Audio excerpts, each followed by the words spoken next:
हमारा जो लखनऊ है ये लक्ष्मणपुरी के नाम से जाना जाता है। तो आप क्या हमें बता सकते हैं कि मंदिर यहाँ पे कैसे स्थापना हुई और कब स्थापना हुई?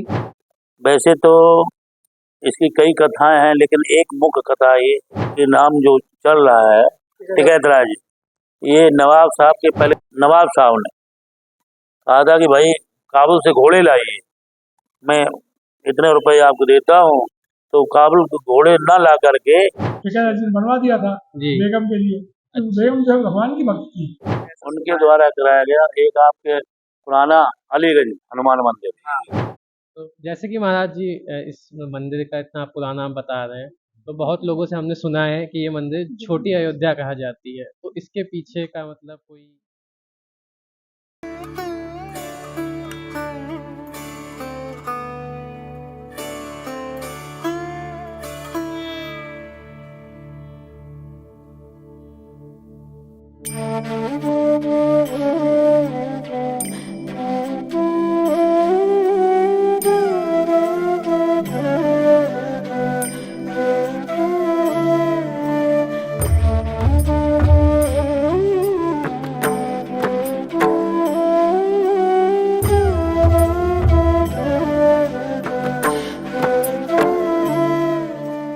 लखनऊ जो आज के आधुनिक समय में नवाबों का शहर जाना जाता है, पर अगर हम ग्रंथों की माने तो ये राम जी के छोटे भाई लक्ष्मण जी की नगरी है। इसको हम लक्ष्मणपुरी के नाम से जाना जाता है। और आज हम आए हैं इसी लक्ष्मणपुरी में, लखनऊ के सबसे प्राचीन मंदिर में, जो कि जिसका इतिहास बहुत ज़्यादा पुराना है, जिसको हम छोटी अयोध्या के नाम से भी जानते हैं। और आज का जो टॉक्सपायर का ये पॉडकास्ट का एपिसोड होने वाला है, ये बहुत ज़्यादा ही खास होने वाला है, क्योंकि आज हम जिन महान जी से बात करने आ रहे हैं वो इस छोटी अयोध्या, इस लखनऊ के लखनपुरी के बारे में जो बताएंगे ना, वो एकदम हटकर होगा। तो आइए चलते हैं।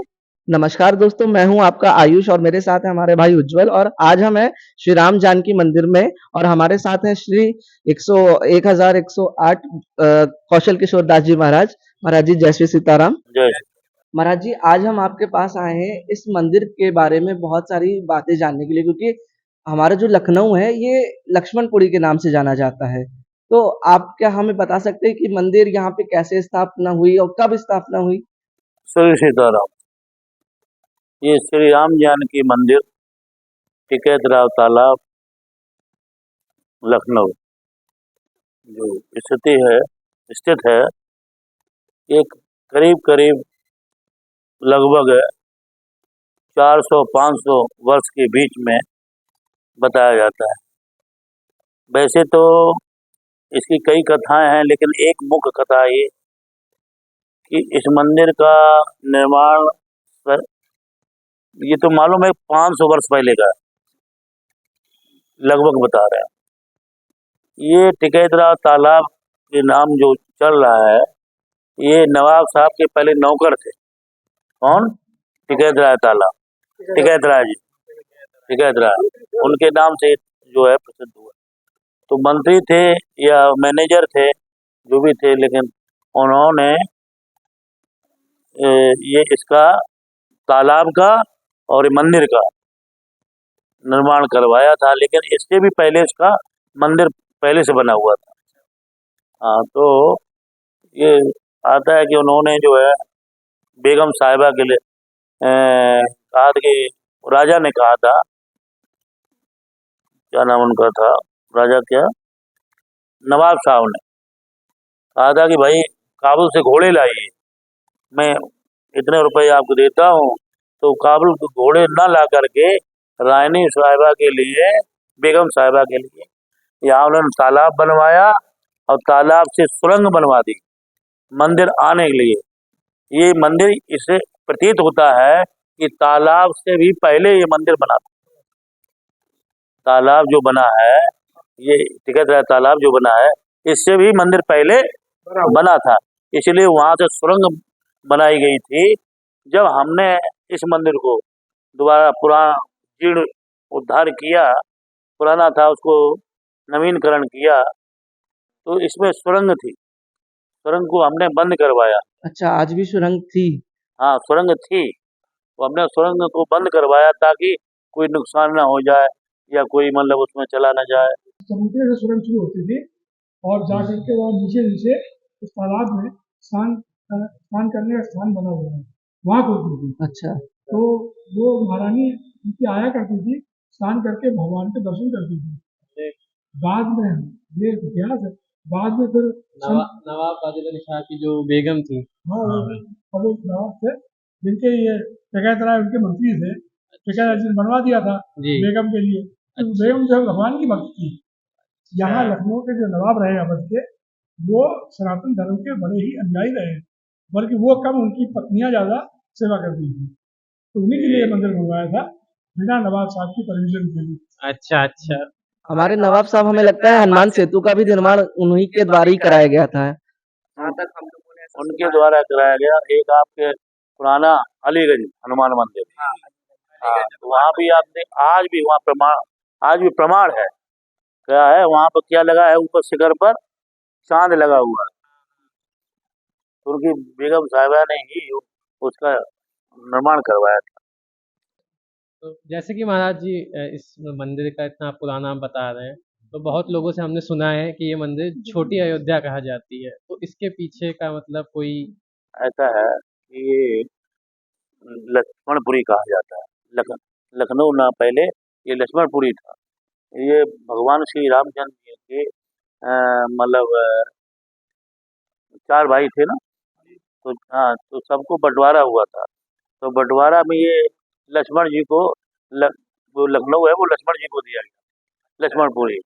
तो लक्ष्मण जी ने यहाँ कुछ दिन रह कर के राज्य किया था, तो इसलिए ये लखनऊ को पहले लक्ष्मणपुरी कहा जाता था। और कुछ राज्य उन्होंने किया, और अयोध्या इसलिए अयोध्या की यहाँ शाखा कही जाती है, या छोटी अयोध्या कही जाती है, कि जो अयोध्या में कार्यक्रम होते हैं वो सारे कार्यक्रम इस मंदिर में होते हैं। हाँ, जो वहाँ कार्यक्रम होगा वही कार्यक्रम जो है ये लक्ष्मणपुरी में होगा। हाँ, तो इसीलिए जब जो बड़ी अयोध्या में होता है कार्यक्रम, वही छोटी अयोध्या में होने लगा है, तो इसीलिए छोटी अयोध्या नाम रख दिया गया। जितने भी धार्मिक कार्यक्रम है वो उसी से संबंधित है। तो महाराज जी, जैसे कि अब अयोध्या में तो हमारे राम जी का बहुत भव्य मंदिर हो गया है, बन गया है, तो उस मंदिर से आप मतलब मैं ये जानना चाहता हूँ कि वो मंदिर जब, क्योंकि उसके बहुत लंबी हम लोगों की लड़ाई रही है उस मंदिर को लेकर के, तो उस मंदिर से, और अगर आज का हम ध्यान दें, क्योंकि लोग कहते हैं कि कलयुग खत्म पे है या घोर कलयुग है, तो उस मंदिर से बनने के बाद हम लोग क्या समझे कि ये कलयुग है, सतयुग है, मतलब ऐसा क्या? क्योंकि मंदिर तो प्रभु का है। और देखिए, काले कर्मे ईश्वर मिथ्या दोष लगा, क्या है वो स्वामी तुलसीदास ने लिखा है कि काले कर्मे ईश्वर मिथ्या दोष, किसी को दोष इसमें न कलयुग दीजिए दोष कि कलयुग ऐसा है, ये सब अपने अपने कर्म का है।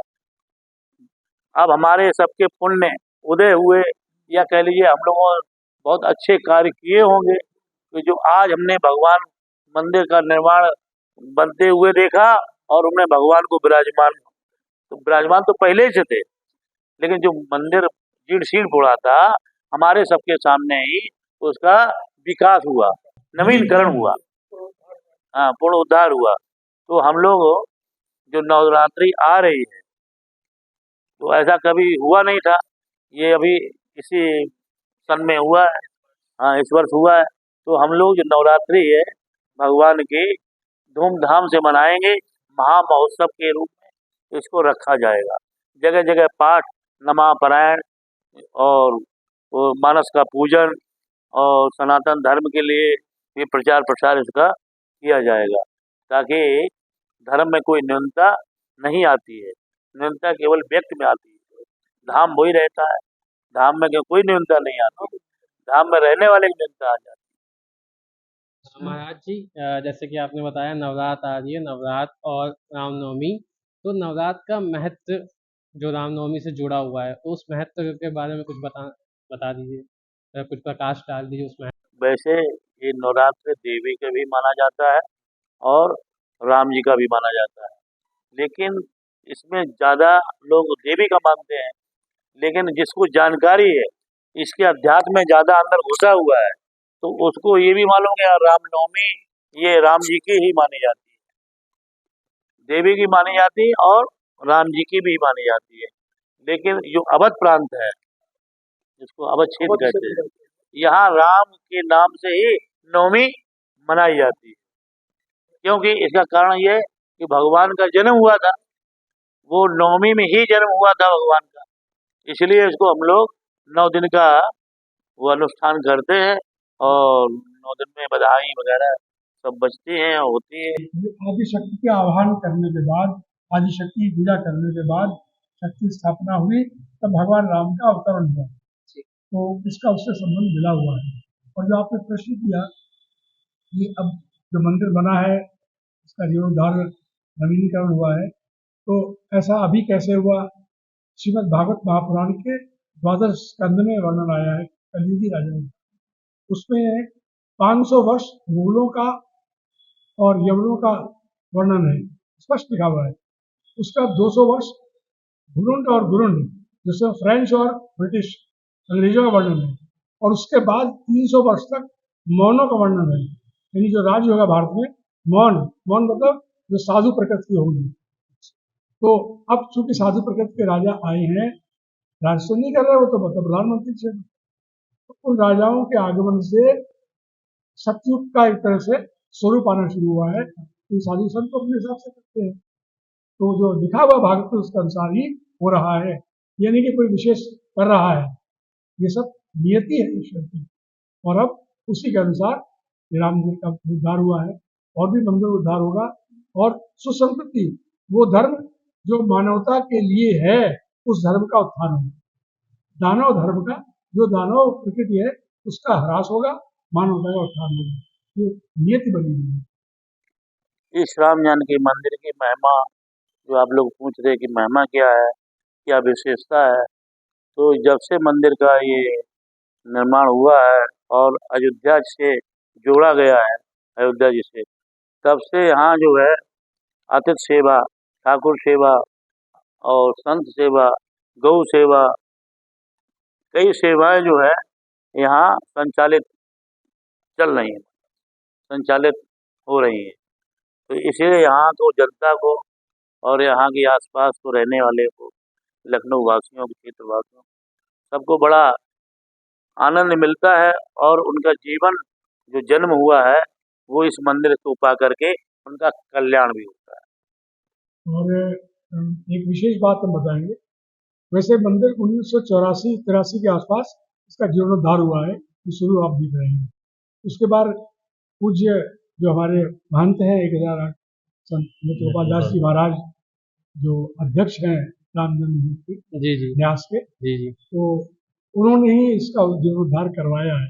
और वो कहते हमने नहीं किया है, भक्तों ने किया है, मैं तो माध्यम बना हूँ। और उसके बाद कई महंत आए, उनको कार्यभार दिया गया, लेकिन हमारे महंत 108 कौशल दास जी महाराज जब से आए, तो महाराज जी की, बड़े महाराज जी की कृपा से, राम जी हनुमान जी की कृपा से इसका स्वरूप बदल गया है। आप कितनी सुंदर गौशाला देख रहे हैं, कितने गौए हैं, कितने अतिथि संत आते रहते हैं, कहीं से भ्रमण करते आते हैं। ये नहीं आज 2 हैं कल 20 आ जाएंगे, कोई भूखा नहीं जाता यहाँ से। सबके भोजन का, शयन का, रहने का प्रबंध होता है, उत्सव होते रहते हैं। हर त्योहार को, राम जन्म, श्री कृष्ण जन्म, हनुमान जी की जन्म और दीपावली, सभी पर्व यहाँ पर मनाए जाते हैं। और ईश्वर की कृपा है कि भक्त लोग इसमें समृद्ध होते हैं, सहयोग देते हैं। इससे कार्यक्रम आपके संरक्षण में, आपकी देख में बड़ा अच्छा चल रहा है, मंदिर बड़ी प्रगति में। जी महाराज जी, काफी समय से, मतलब काफी समय से क्या, हमारे जैसे जनरेशन जो हमारी है, हमारी जनरेशन में काफी सवाल ऐसे खड़े होते हैं कि अक्सर जब, क्योंकि कहते तो राम नाम सत्य है, लेकिन जब ऐसी अर्थी यात्रा होती है तो अक्सर श्री राम जी का ही नाम क्यों सामने आता है, या और अन्य देवताओं का हम लोग क्यों नहीं नाम उस समय लेते हैं? तो राम नाम सत्य का सच जानने से पहले अगर आपने चैनल को सब्सक्राइब नहीं किया है तो चैनल को सब्सक्राइब कर लेना, और हाँ, बेल आइकन को दबाना मत भूलना। और इसी के साथ हम मिलते हैं आपको अपने पॉडकास्ट के सेकंड पार्ट में, जहां हम जानेंगे राम नाम सत्य का सच महाराज जी के साथ।